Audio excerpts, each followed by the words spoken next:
Ok, donc je vais peut-être me présenter d'abord. Je suis Patrice Orenès-Lerma, je suis responsable marketing chez Bonitasoft et j'ai la chance d'animer cette table ronde avec deux de nos clients que je vais laisser se présenter. Peut-être que Jean-Christophe, vous pouvez commencer. Donc Jean-Christophe Reynaud, je suis le DSI de la CIPAV, je suis arrivé il y a 2 ans pour rénover en fait le système d'information de la plus grosse caisse de professions libérales, donc sachant qu'il y a 10 sections de professions libérales. La CIPAV étant le regroupement de 400 professions, dont les consultants informatiques indépendants par exemple, et les auto-entrepreneurs. Donc c'est à peu près 550 000 adhérents actifs. Gilles. Moi, c'est Gilles Godard. Désolé, je suis un petit peu malade aujourd'hui. Je suis responsable digital chez Veralia. Chez Veralia, on fabrique des bouteilles en verre dans une douzaine de pays. Donc là, plus de la moitié des bouteilles de vin que vous achetez en France sont faites chez nous. Et chez Veralia, dans le parti digital, je suis en charge de tout ce qui est développement des applications métiers, principalement web, nos sites web, les applications web et les applications digitales et innovantes et la BI. Gilles, vous êtes Digital IT Manager, donc vous appartenez à la DSI, c'est ça? Oui, la DSI, on va dire la DSI Corporate qui réalise des applications pour tous les pays. D'accord, donc le digital c'est quelque chose d'assez important chez Veralia. Comment ça se matérialise concrètement? Le digital, ça se matérialise chez nous principalement par une recherche d'innovation. Parce que fabriquer des bouteilles, on a pas mal de concurrents. Et donc le but, c'est toujours de se démarquer vis-à-vis de ses concurrents. Donc le digital est utilisé chez nous comme un levier pour se démarquer de nos concurrents, pour proposer des services innovants à nos concurrents et pour leur donner envie de rester chez nous en leur proposant ces services et leur faire comprendre pourquoi on est une marque premium par rapport à certains de nos concurrents. Vous, Jean-Christophe, donc vous êtes arrivé il y a 2 ans chez la CIPAV. Je pense que vous aviez une grosse mission de transformation quand vous êtes arrivé. Vous pouvez nous expliquer un peu comment ça se matérialise sans trop rentrer dans les détails parce qu'on a une session dessus dans l'après-midi. Donc absolument. Donc c'était vraiment une rénovation du SI qui commençait à être vieillissant. Donc il y avait une dizaine d'années que peu de projets avaient été menés. Donc il y avait l'ambition de se remettre à l'état de l'art, voire un petit peu en avance, en allant sur des solutions SaaS par exemple, si c'était mature. Et sur la partie digitale, la création donc d'une cellule dédiée à l'innovation et à tout ce qui est digital, sachant qu'on n'a pas, nous, un environnement concurrentiel, mais on fait partie des organismes de la Sécu, et il y a une transformation assez profonde de la relation qui est attendue par tous. Et c'est ça, du coup, qu'on va mener. Donc, pendant ces 2 premières années, c'était une remise à niveau, un schéma directeur, des projets majeurs de refonte. Et là, on est sur l'ambition digitale, une cellule d'époque, la culture de l'innovation, améliorer l'interactivité et puis des process sans couture. Donc c'est ce que nous apporte notamment le BPM. D'accord, donc à la fois une transformation vis-à-vis de vos adhérents, mais j'imagine qu'en interne, il y a quand même eu pas mal de changements, du coup. Oui, donc c'est une DSI, une petite DSI, donc on est 40 personnes. Donc on s'est réorganisé pour mettre en avant une cellule digitale, 2 grands départements, applications et techniques. Et au niveau métier, on en parlera cet après-midi aussi, mais c'est vraiment la mise en place de la polyvalence qui nous a amené à avoir besoin d'une solution de distribution notamment des tâches beaucoup plus efficace et la capacité à mesurer des éléments de performance, des délais de réponse, des choses comme ça. Vous disiez que vous avez une cellule digitale, elle appartient à la DSI, elle est partagée entre différents services? Oui, non, c'est au niveau de la DSI, donc pour l'instant c'est moi qui la pilote en direct et c'est 5 personnes à terme. D'accord. Et vous, au niveau de l'organisation, Gilles, donc vous pilotez, vous aussi une cellule digitale. Est-ce que c'est quelque chose de récent chez Veralia?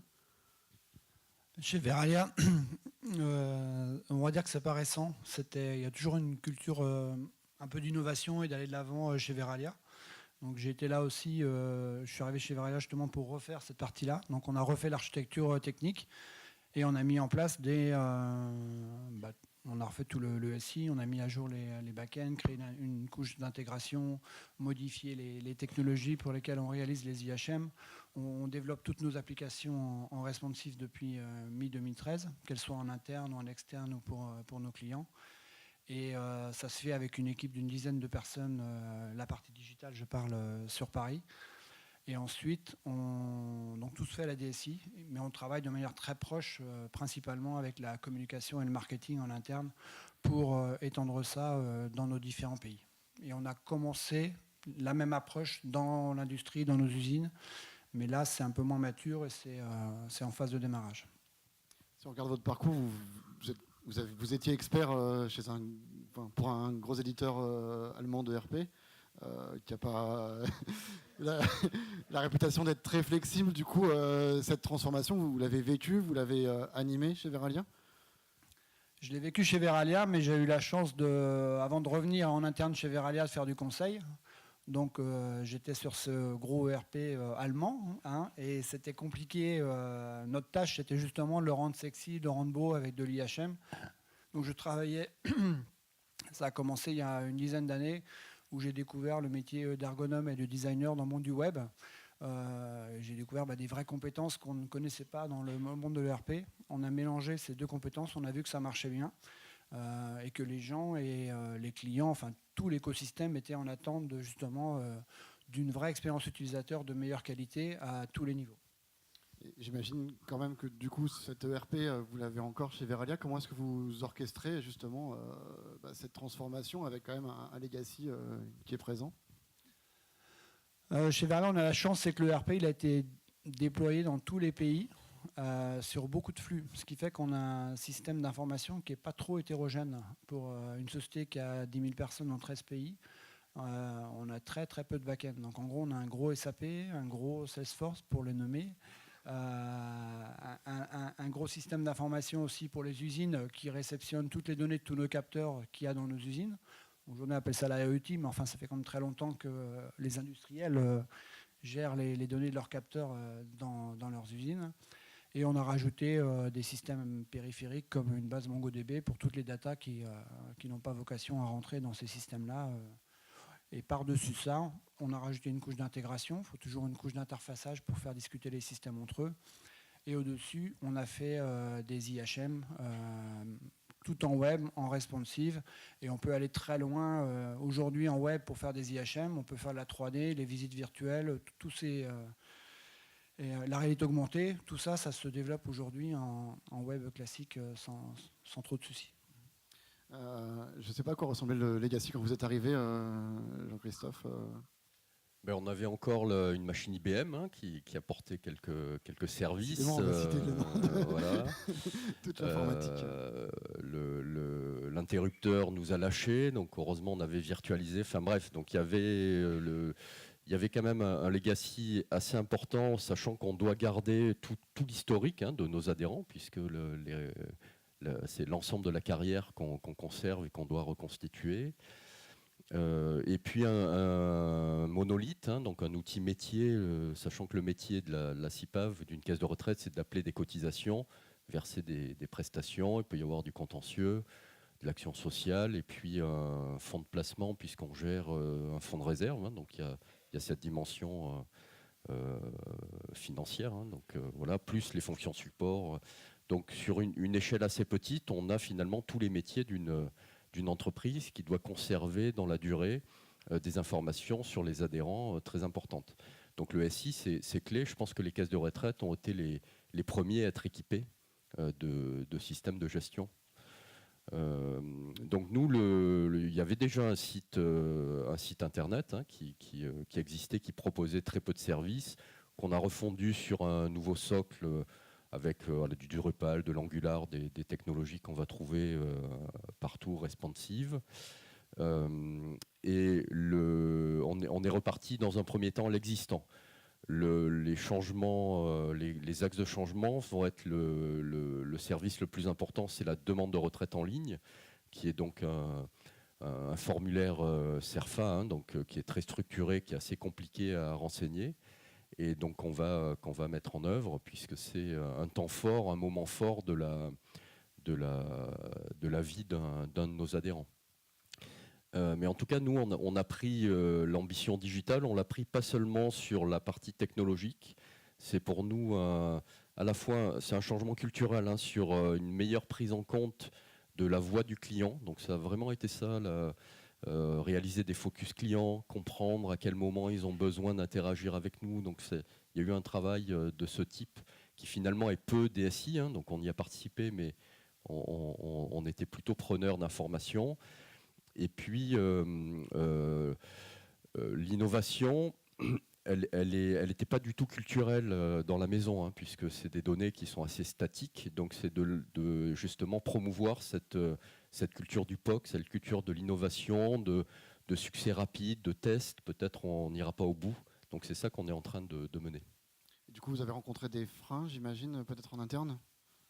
Donc il y a eu des freins technologiques, mais aussi humains, avant tout humains, hein. Donc c'est le poids des habitudes. Enfin, si je fais le lien avec Bonita, par exemple, en attendant de pouvoir outiller les corbeilles d'une nouvelle manière, hein, donc sur des critères géographiques, on avait mis en place pour une unité pilote des fichiers Excel. Et donc, ils ont utilisé un fichier Excel avec les bons comptes qui correspondaient à leur nouveau territoire. Donc, ça a duré un mois. Lorsqu'on a mis en place la solution, ils s'étaient habitués au fichier Excel. Donc, il y avait une petite réticence, en fait. Donc, c'est aussi beaucoup de conduite du changement en interne. C'est important. Gilles, donc, Verallia, c'est l'industrie. C'est pas un secteur où on voit le digital et on imagine à l'intérieur de l'organisation des gens prêts à accepter le digital. Comment vous faites pour le faire accepter ou donner envie aux gens qui sont dans vos usines, dans vos entrepôts d'utiliser ces nouveaux outils? C'est compliqué, parce que c'est le principal frein en fait. Maintenant que les technologies sont matures et qu'on peut faire des choses très rapidement, le problème c'est le frein et d'être capable de mener les projets au bon moment. On est une industrie lourde, on fait des bouteilles en verre, donc même le directeur industriel dit encore aujourd'hui l'informatique je m'en fiche, nous on fabrique des bouteilles. Donc pour convaincre les gens, et en plus avec les différences culturelles dans une dizaine de pays, c'est un petit peu compliqué. Donc là il faut trouver des approches qui soient vraiment tout de suite quick win, avec un gros intérêt. Et ça a démarré par exemple il y a 3 ans avec une application pour réaliser les bouteilles de manière virtuelle sur un iPad. On fabrique des bouteilles, mais elles servent à quoi? Elles servent à un client qui va acheter nos bouteilles, mettre du vin dedans, mettre une étiquette et le vendre à ses clients à lui. Donc on s'est rendu compte qu'il fallait aller un petit peu plus loin, aller voir non seulement chez nous ce qu'on peut améliorer, mais améliorer chez nos clients. Donc on a réalisé ça pour nos clients et ça a été un carton vis-à-vis de nos clients qui ont beaucoup apprécié. On travaille beaucoup avec eux sur ces sujets-là, à un tel point qu'ils nous ont même réclamé, certains clients, de la réaliser pour eux en interne, pour leurs commerciaux. Donc on devient même, après nos bouteilles, mini-éditeur et on déploie une application à disposition de nos clients. Mais le principal frein est très souvent en interne. Il ne faut pas brusquer les gens, il faut attendre qu'ils soient prêts, il faut le faire au bon moment, il faut y aller doucement. Sinon, ça ne va pas. Et je le sais très bien parce que je suis allé beaucoup trop vite au début et je ne comprenais pas qu'en arrivant avec des paquets cadeaux, des trucs tout jolis, personne n'en voulait. Mais ça allait un petit peu trop vite et j'ai dû ralentir et m'adapter à la vitesse à laquelle notre business pouvait évoluer et accepter ces modifications. Si je peux rajouter quelque chose, donc je ne sais pas si c'est valable pour vous, mais on a aussi une réglementation, mais je pense aussi dans le milieu industriel, un code des marchés publics, un code de la sécurité sociale qui définit en fait ce qu'on peut faire. Donc tout l'exercice est de, par exemple, valoriser nos données, éventuellement en anonymiser, mais de pouvoir les valoriser, hein, les faire payer. Donc ça, on n'a pas le droit. Donc il y a plein d'idées qu'on a écartées parce qu'on est régi par une réglementation. Et ça peut être le cas aussi pour un industriel, hein. Effectivement, on a beaucoup parlé transformation, on n'a pas beaucoup parlé DSI. On va quand même parler un peu de sujets techniques. Le cloud, Gilles, vous en êtes où? Le cloud, on a commencé à déployer de manière massive nos VM aussi dans le cloud, dans les solutions qui sont proposées par des fournisseurs. Vous avez un portail et derrière, vous avez le choix de mettre vos machines virtuelles, Amazon, Azure ou différents systèmes. Donc on a encore les gros systèmes qui sont sur des bonnes machines physiques. Par contre, tous les systèmes intermédiaires, on les a migrés dans des VM dans le cloud. Et il y a aussi sur le marché beaucoup plus d'offres cloud as a service. Et donc les dernières solutions ressources humaines, achats qui ont été mises en place chez nous ce sont des solutions cloud basées sur abonnement avec du service et du SaaS. Jean-Christophe? Oui, donc c'est idem pour nous, les solutions matures et un peu moins d'ailleurs, puisqu'on n'a pas pris SAP, on a pris Oracle dans le cloud. Mais sinon, le SIRH, on l'a mis dans le cloud. Donc quand on pouvait prendre une solution logicielle et qu'elle pouvait être hébergée à l'extérieur, on a fait ce choix. En interne, on a un marché en cours pour justement pouvoir utiliser, donc avoir des environnements hybrides, hein, sachant qu'on est à Saint-Lazare, donc une salle machine des serveurs à Saint-Lazare, c'est quand même du luxe. Donc on s'est dit, on n'investira pas plus là où on est. Maintenant, on veut une capacité de débord. Là aussi, culturellement, à la DSI, on n'est pas habitué, donc il va nous falloir une petite phase d'accompagnement pour gérer des environnements hybrides. Des problématiques de confidentialité des données, peut-être? Peu, en fait, parce qu'on s'est rendu compte qu'en matière de sécurité, finalement, un prestataire dans le métier, enfin, dans le cœur de métier, c'est de fournir des services informatiques. Ils étaient un peu plus avancés que nous et probablement... Donc non, on a une direction qui pour ça n'est pas frileuse et on accepte que nos données comptables soient hébergées en Irlande par exemple sans problème. Okay. Gilles, vous êtes équipé d'une plateforme pour votre transformation digitale, Bonita, on peut nommer maintenant. Est-ce que le fait d'avoir une plateforme et pas simplement des petites solutions éparses, ça crée des envies d'initiatives ou ça a généré des initiatives au sein de vos différentes succursales ou filiales, puisque vous êtes dans de nombreux pays, vous l'aviez dit? Donc, je travaille à la DSI centrale, mais on a aussi des entités DSI de tailles différentes suivant les pays. Et on a essayé de garder en fait les initiatives locales, parce qu'il y a pas mal de produits qu'on a mis de manière globale pour toute l'usine, dont les premières idées sont venues d'initiatives locales. Donc on leur garde la possibilité de travailler localement et de répondre localement à leur métier. Mais par contre, on préfère qu'ils le fassent avec nos solutions à nous.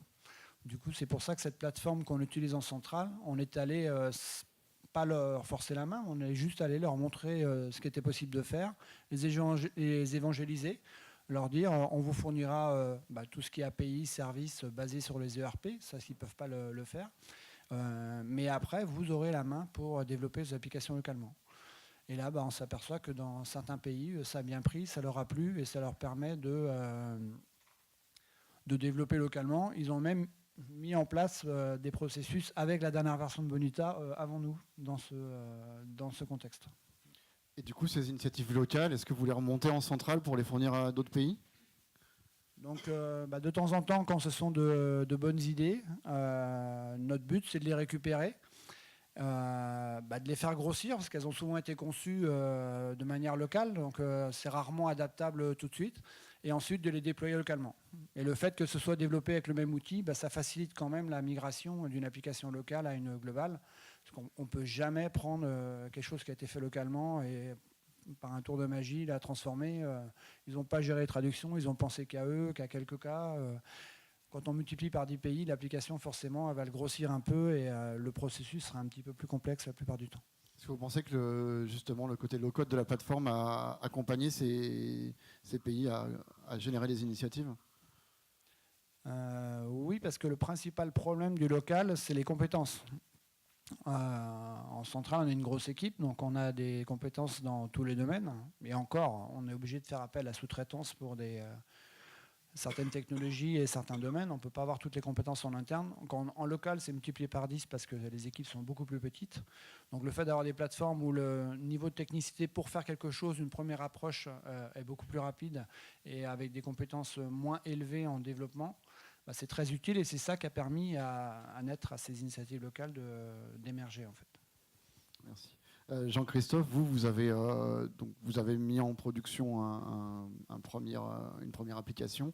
Est-ce que ça a généré, alors vous avez peut-être une équipe plus petite que celle de Gilles, est-ce que ça a généré chez vous, dans vos équipes ou au sein de l'organisation, des envies? Surtout du potentiel, hein, donc des réponses apportées à des besoins peut-être qu'on couvrait par des développements spécifiques ou qu'on n'arrivait pas à couvrir. Donc on a démarré sur vraiment la partie GED, hein, les courriers GED, la distribution qui n'était pas efficiente. Donc ça a été le premier projet. Donc ensuite, il y avait tout ce qui était demande téléphonique. Donc là, on élargit à des formulaires. Et on voit bien que le BPM, hein, le Bonita, ça devient la plateforme centrale d'orchestration, de distribution des différents, des tâches, hein, des différents canaux. Donc ça devient notre outil un peu multicanal, on va dire, et d'optimisation, de distribution des tâches. Donc il y a vraiment ce travail de conception pour dire, voilà, on a fait un choix d'urbanisation de notre SI, on a mis la brique Bonita quelque part au cœur, hein, donc assez centrale. Il y a plein d'outils qui proposent de faire de la gestion de workflow, donc il faut arbitrer en disant, le SVI par exemple proposait un petit workflow pour gérer les demandes. Nous, on a centralisé les choses, donc c'est plus de la rationalisation, on va dire, qui n'était pas acquise que de nouvelles idées ou de nouveaux potentiels. Les idées, il y en avait, mais les métiers sont assez riches pour ça. Nous, on rationalise en disant, attendez, on a capitalisé sur une brique, on va monter en compétences, mais maintenant, il faut l'utiliser pleinement et faire en sorte que ça passe par cette brique centrale. Est-ce que la notion de processus pour décrire le métier, c'est quelque chose qui existait déjà à la CIPAV ?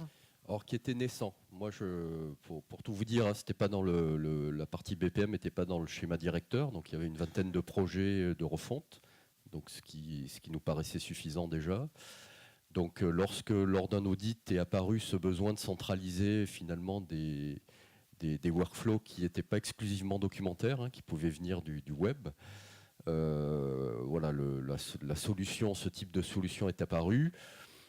Bon, j'avais quand même des réticences sur la maturité process. C'était quelque chose de naissant. On n'a pas un pilotage des processus réels. On avait été un peu échaudé sur des projets où on développait et puis il y avait une remise en cause du process, ce qui remettait en cause les développements spécifiques, hein, sur le cœur de métier. Donc c'est vrai qu'il y avait une certaine réticence au départ à outiller.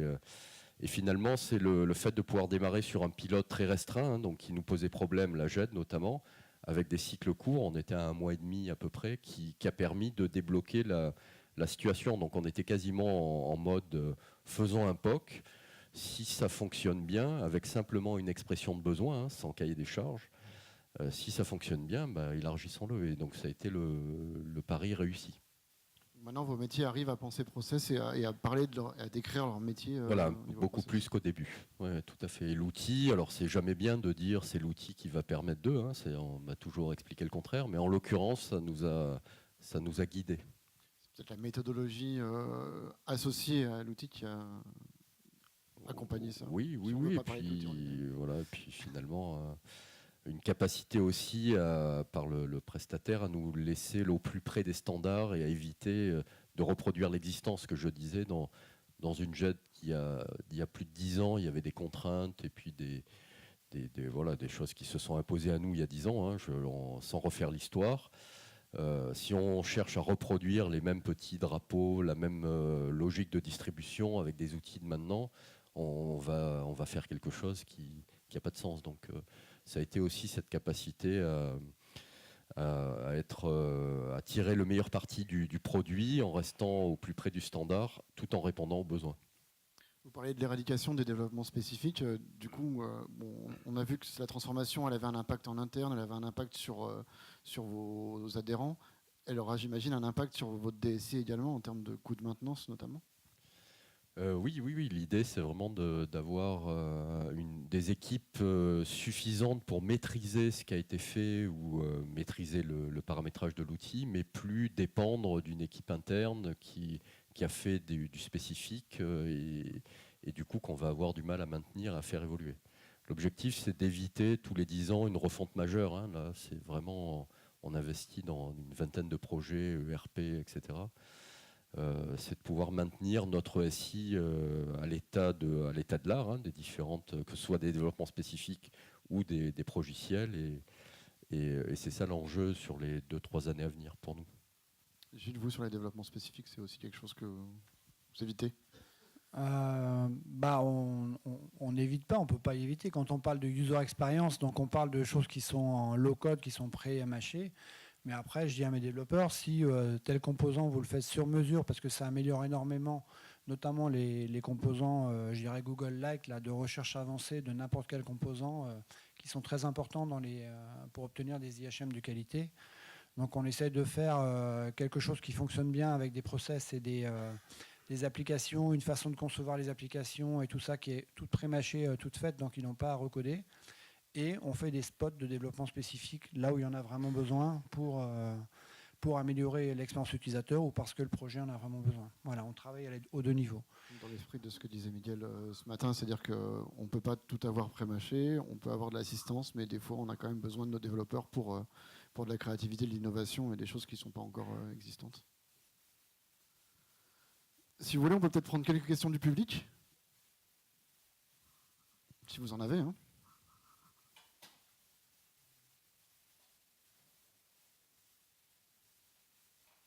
Sinon, on peut aller déjeuner. Hein. Si tout le monde a faim, je ne veux pas vous forcer à rester ici.